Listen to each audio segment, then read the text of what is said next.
Bienvenue sur Teach, votre mission d'enseignement et de maturité spirituelle.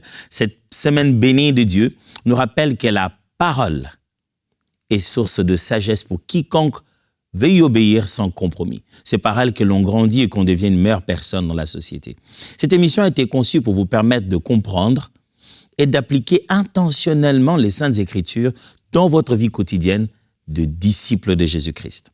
Je voudrais aujourd'hui que nous puissions ensemble commencer une nouvelle série.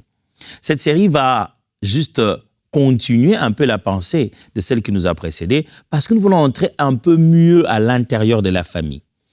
Pourquoi? Parce que finalement, en tant qu'enfant de Dieu, on doit reconnaître aussi nos rôles et nos responsabilités. Pas seulement savoir comment les choses fonctionnent autour de nous, mais que sommes-nous censés faire? Pour aujourd'hui en particulier, on va se concentrer sur le sens de la famille. À quoi sert une famille en elle-même? La famille sert à quoi? Pourquoi tu es dans une famille? Pourquoi tu devrais être une famille? Ça t'avantage en quoi? Allez, pas plus. Let's teach. Grandissons ensemble.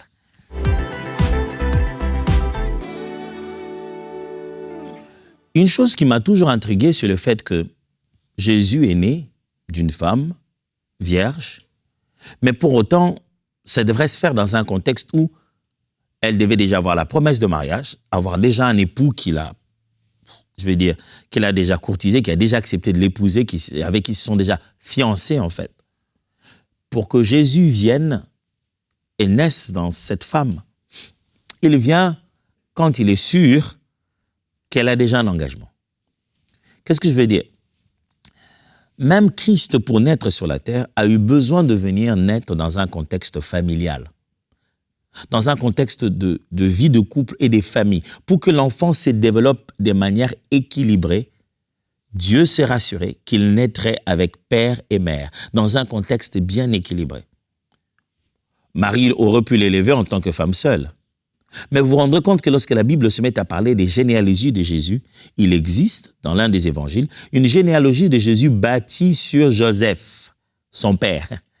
Ce qui montre que Joseph était choisi aussi par Dieu pour être le père de Jésus sur la terre.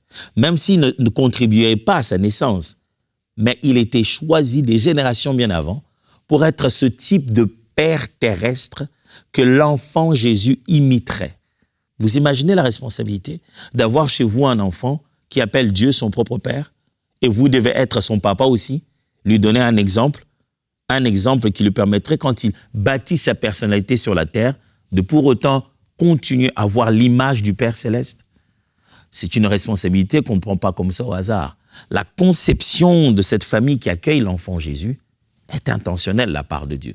Dieu ayant donné des responsabilités à chacun d'entre eux. La famille est si utile que Christ, qui aurait pu juste naître d'une vierge, a voulu naître dans un contexte familial. À quoi sert la famille? Vous pouvez bien prier. Aujourd'hui, j'ai entendu beaucoup de chrétiens, surtout pentecôtistes, évangéliques, charismatiques. La plupart des messages négatifs qu'ils reçoivent, c'est autour de leur famille. Il y a la sorcellerie dans votre famille. Un membre de votre famille ne peut pas bien. La famille. On détache beaucoup les gens de leur famille. Je ne suis pas en train de dire qu'il n'y a pas de problèmes dans les familles. Entendez-moi bien. Mais je suis juste en train de me dire que quelquefois, on commence à négliger, en tant que disciple de Christ, l'importance d'une famille. Tiens, à quoi sert une famille? Premièrement, la famille est utile à la protection et au soutien mutuel. La famille est le cadre que Dieu a créé pour que vous soyez protégés et que vous recevez du soutien.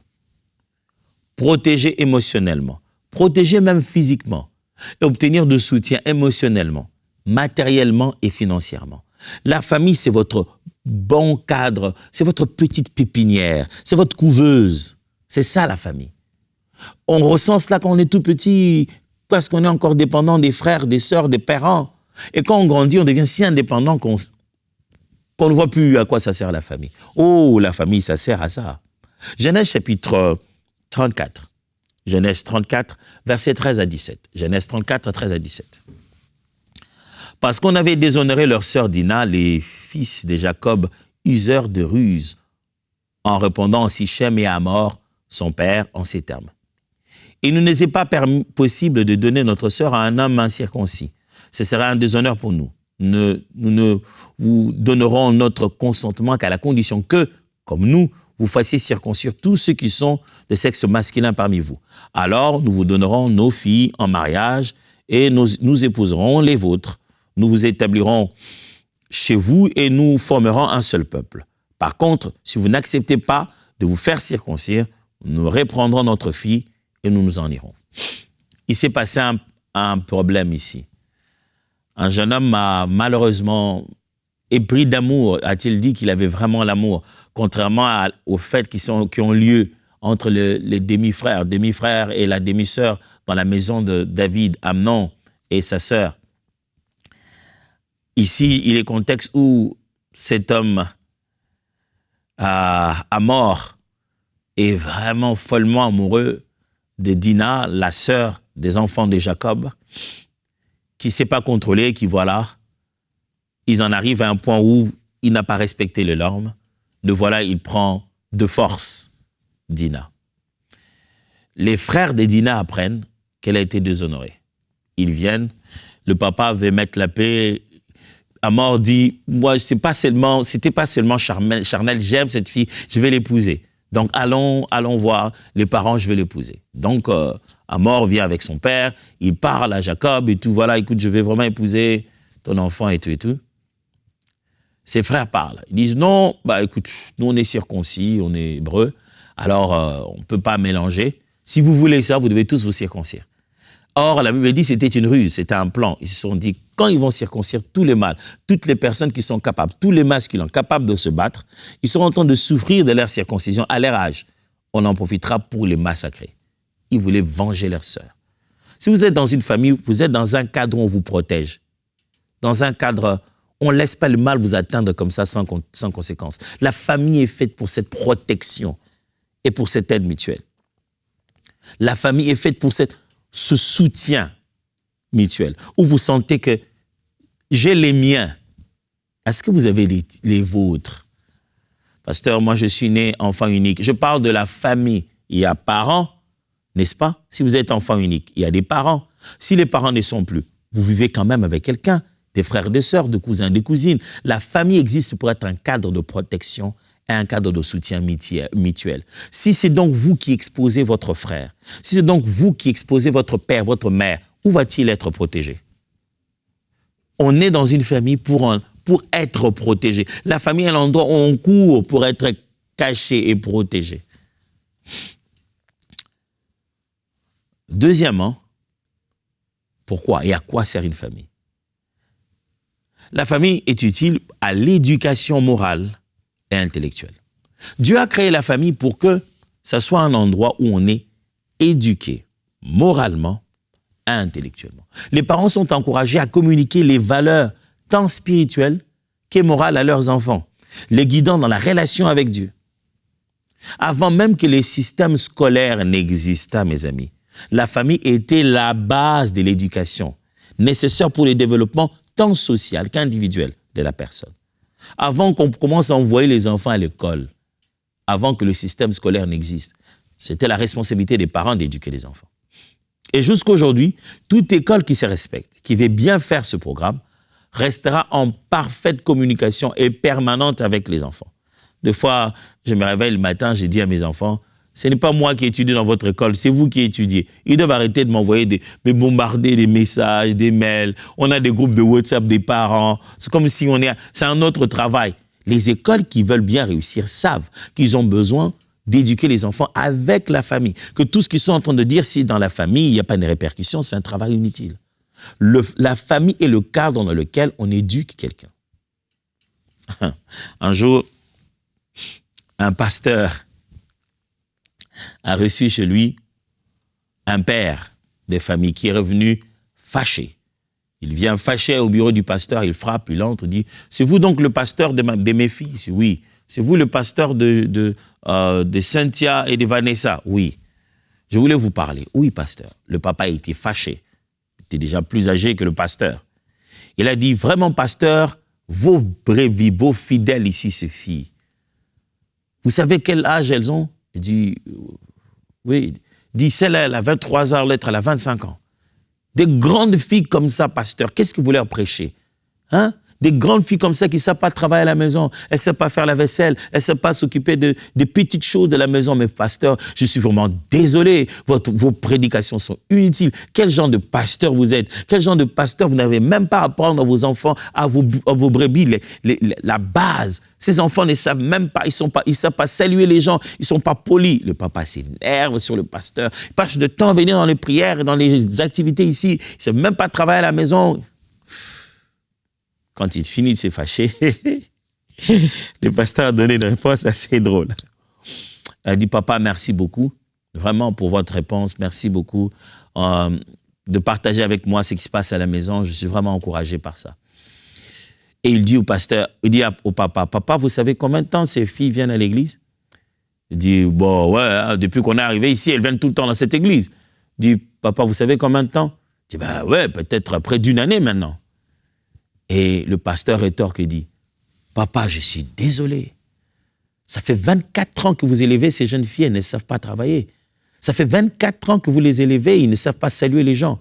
Mais papa, je suis désolé de votre paternité. Quel genre de papa vous êtes? Vous avez ces jeunes filles 24 ans durant et ils ne savent pas parler, ils ne savent pas saluer les gens. Et vous vous plaignez parce que ça fait qu'une année, l'éducation devait venir de la famille. Les papas se sont rendus compte que, oh, ce n'était pas le pasteur que je devais blâmer. J'étais en train de blâmer les pasteurs d'une responsabilité d'éducation familiale, qui était ma responsabilité de père. C'était quand même dur de la part du pasteur. C'est bien défendu.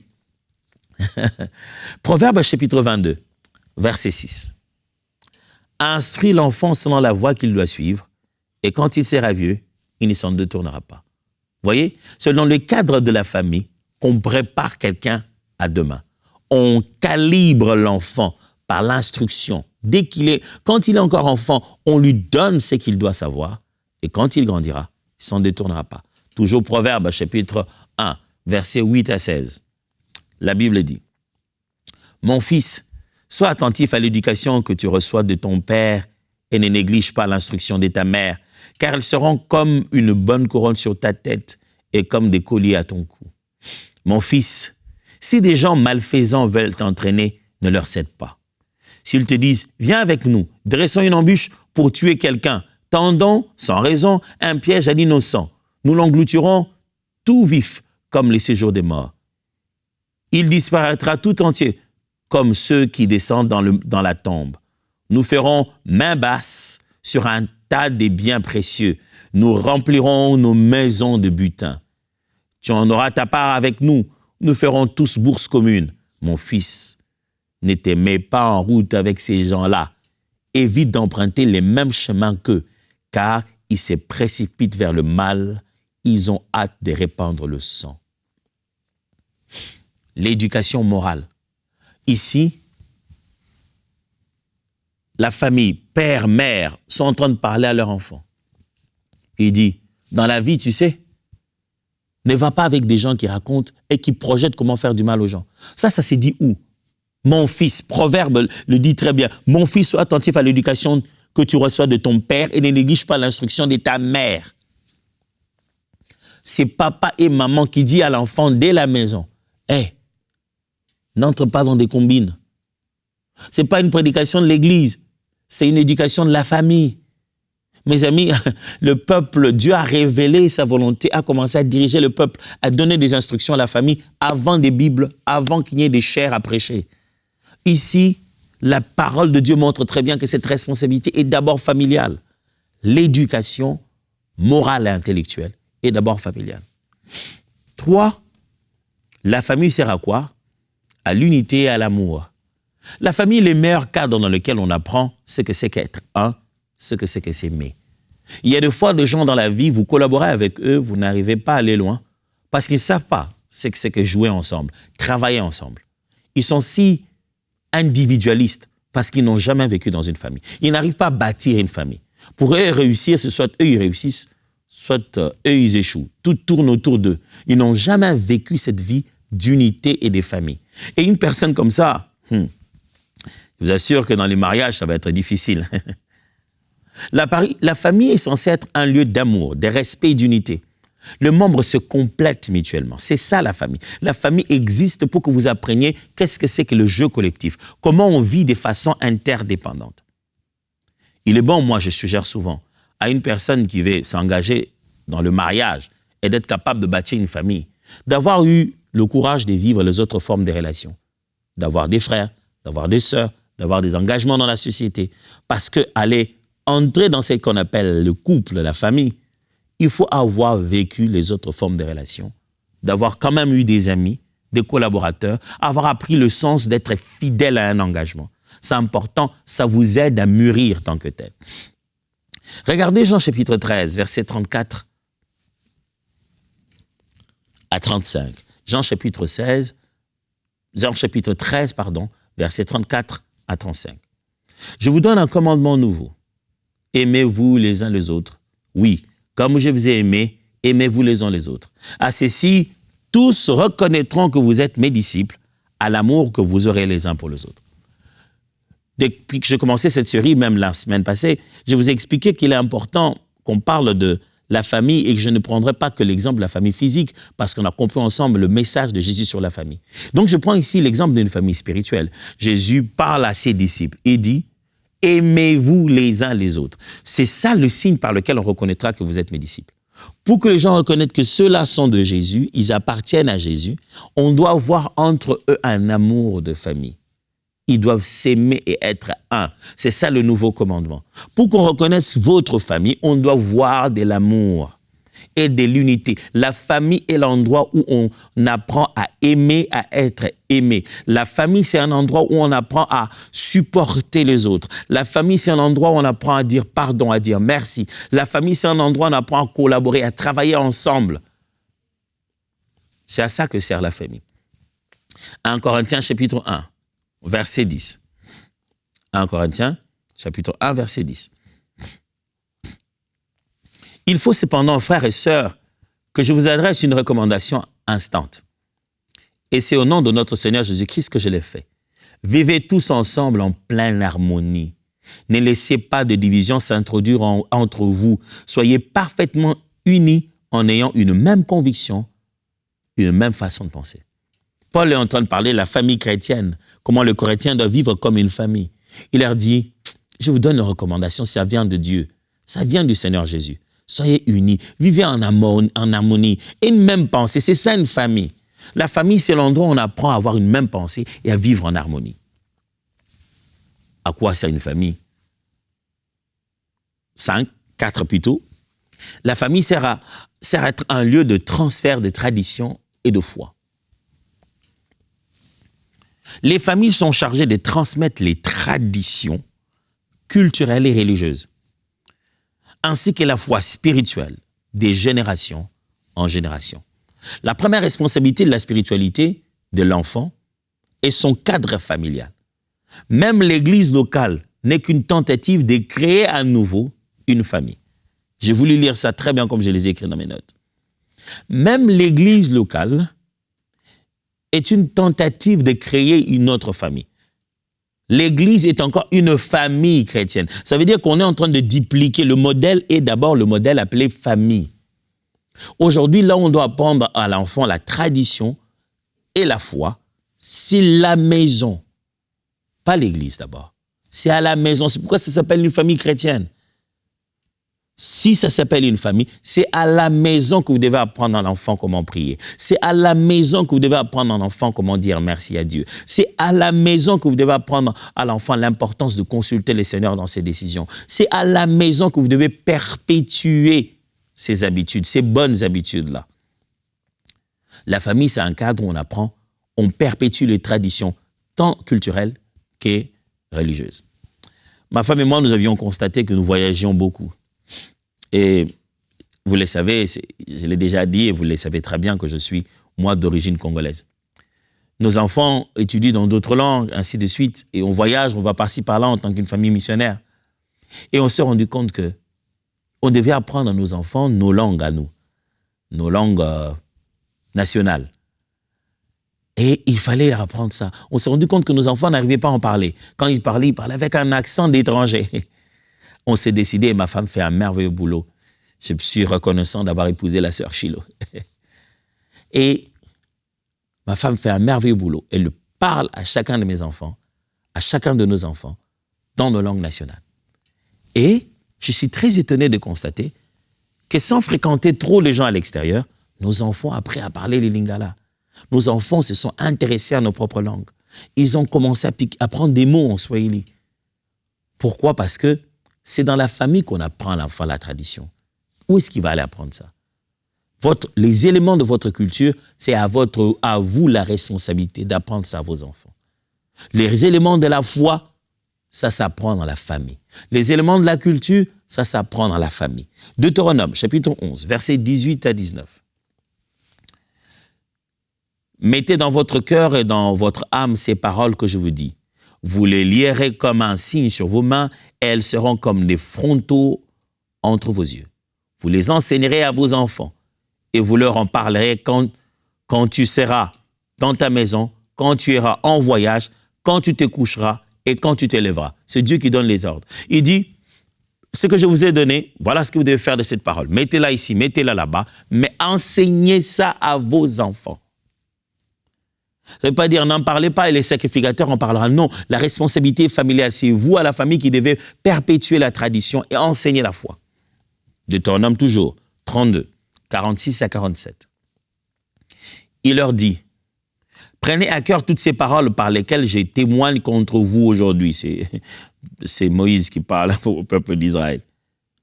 Vous les inculquerez à vos enfants afin qu'ils obéissent à tous les commandements de cette loi, qu'ils les appliquent. Car ce n'est pas une parole sans importance pour vous. D'elle dépend votre vie même. En lui obéissant, vous obtiendrez une longue vie dans le pays dont vous allez prendre possession après avoir traversé le Jourdain.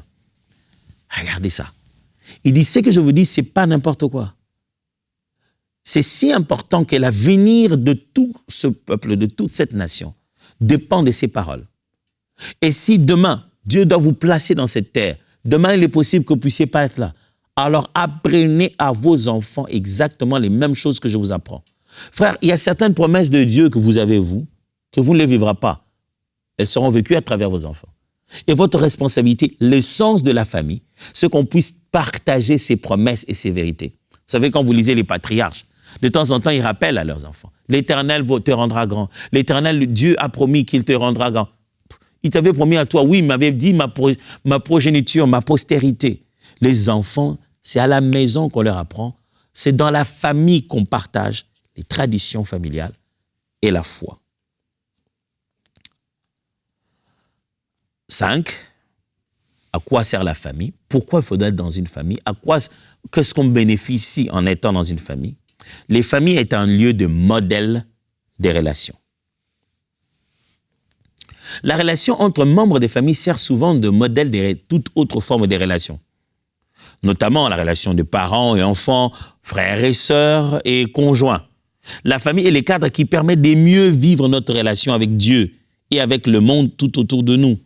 C'est dans la famille qu'on apprend qu'est-ce que c'est qu'une relation, qu'est-ce que c'est que le sens de l'engagement. 1 Timothée, chapitre 5, versets 1 à 3. Ne roudoie pas un homme âgé, mais encourage-le comme s'il était ton père. Traite de la même manière les jeunes gens comme des frères, les femmes âgées comme des mères, les plus jeunes comme des sœurs, en toute pureté. Occupe-toi des veuves avec respect, je veux dire de celles qui sont réellement privées de soutien. Paul veut enseigner à Timothée comment traiter certaines catégories de personnes à l'Église. Au lieu de faire un long discours, il fait une belle comparaison. Il dit, tu connais un père, tu sais comment on traite un père, tu as vécu dans une famille, tu avais un papa, tu connais le respect. Alors, quand tu parles à des personnes d'un certain âge à l'Église, accorde-leur exactement le même respect que tu accordes à tes parents. Vous voyez, il a pris le modèle des relations au niveau de la famille pour l'appliquer dans un autre cadre de vie. C'est pour cette raison, même à l'église, de fois, on se plaint. On dit, mais ce frère-là n'est pas respectueux, cette sœur-là m'a mal parlé. Rentre à la maison, ça commence depuis la maison. Si dans la maison, cette relation-là qu'il a avec ses sœurs, avec ses frères, avec ses parents, c'est déjà comme ça qu'il se comporte, naturel.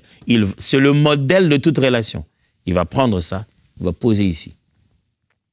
Si c'est comme ça qu'il se comporte chez lui, son père, il les respecte, ainsi de suite. C'est comme ça qu'il respectera le pasteur. C'est comme ça qu'il respectera son chef au travail. La famille est le point de départ de toute forme de relations humaines après. On considérera les gens en dehors du cadre familial d'après le reflet de comment on considère les membres de la famille. Et Paul, ici, en donne un bon exemple. Il dit, quand elle est plus âgée, comme une mère. Quand elle est jeune, comme une sœur. Quand il a ton âge à peu près, il est jeune, comme un frère. On devrait se parler à l'Église comme on parle aux parents. Le fait d'être devenus tous enfants de Dieu n'annule pas la différence d'âge et le respect qu'on doit octroyer. Timothée, quand il est plus âgé, même si c'est toi le pasteur, parle-lui comme si tu parlais à ton père. Vous savez, j'ai toujours été choqué quand à l'église, des bien-aimés qui ont un âge plus élevé, ils sont plus âgés, simplement dit, que moi, qui pourraient être mes parents. Ils m'appellent pasteur, certains m'appellent papa. Ouh, ça fait bizarre. Des fois, certains d'eux tentaient de me servir. Je dis non, je suis gêné, non, je veux le faire. Je dis non, c'est mon père. Mais en même temps, je n'ose pas oublier dans ma tête que son humilité, son côté serviable à vouloir me soutenir dans le ministère, ne fait pas de lui un petit garçon que je parlais avec une certaine forme d'autorité, même au nom de l'onction. Paul dit, si je suis bien éduqué, parce que je connais la relation de famille, c'est cette relation-là que je dois dupliquer même à l'Église. Et enfin, à quoi sert une famille? La famille, c'est le cadre où on apprend le service à la communauté. La famille, c'est un endroit qui t'apprend à être utile aux autres familles. Qu'est-ce que tu joues comme rôle dans le rendez-vous social? Quand toutes les familles viennent, tout le monde vient dans le respect des biens communs. Comment on utilise les biens communs? Qu'est-ce qu'on fait là dehors? Comment on parle? Le savoir-vivre dans la société? Comment on respecte les gens dehors? Comment on contribue à la société? Comment on met la propriété à un endroit? Vous savez, il y a des gens, vous êtes en train de travailler dans un cadre collectif, mais il est problématique. Il utilise, il ne lave pas. Il utilise, il laisse là dehors. Il s'est dit quelque part, quelqu'un passera derrière lui pour arranger. On ne lui a pas appris ça en famille. C'est pourquoi même en société, même en communauté, il est pareil. Ça s'apprend en famille, pas à l'école.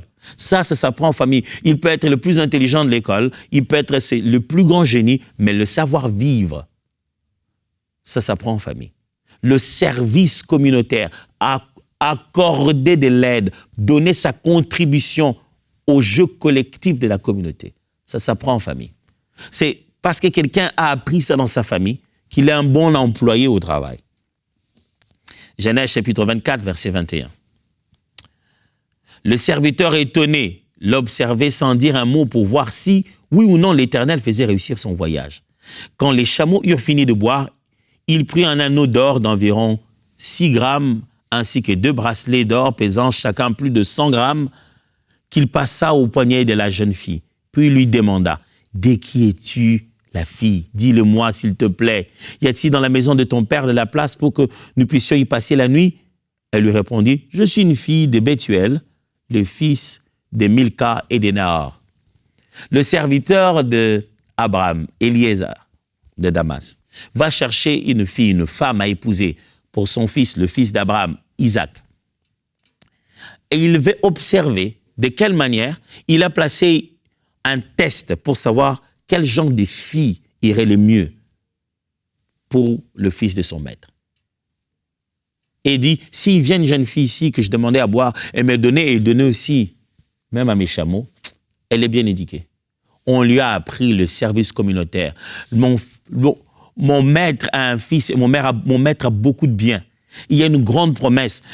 Le fils de mon maître, quoi que ce soit une famille, mais il est carrément un prince, un roi. Ils seront en train de gérer des gens. Si ce n'est pas une femme qui est capable d'écouter la communauté et de venir en aide à la communauté, une femme qui va privatiser son mari, ça serait mal fait. Je vais voir quelqu'un qui sait comment aider les autres. Elle sera une bonne femme. Et ça, dès qu'il a vu Rebecca le faire, il a dit, oh, de quelle famille tu viens? De qui es-tu fils? Aujourd'hui, nous avons à l'Église des gens qui ont beaucoup de problèmes, qui n'ont rien à voir avec l'Évangile. Ça a à voir avec l'éducation familiale. Si à la famille, un travail était fait, à l'Église, ça serait meilleur. C'est pourquoi le diable combattra toujours la famille. Parce qu'il sait que c'est le point de départ. C'est là la stratégie de Dieu pour réussir sa mission sur la terre. On a appris bien de choses.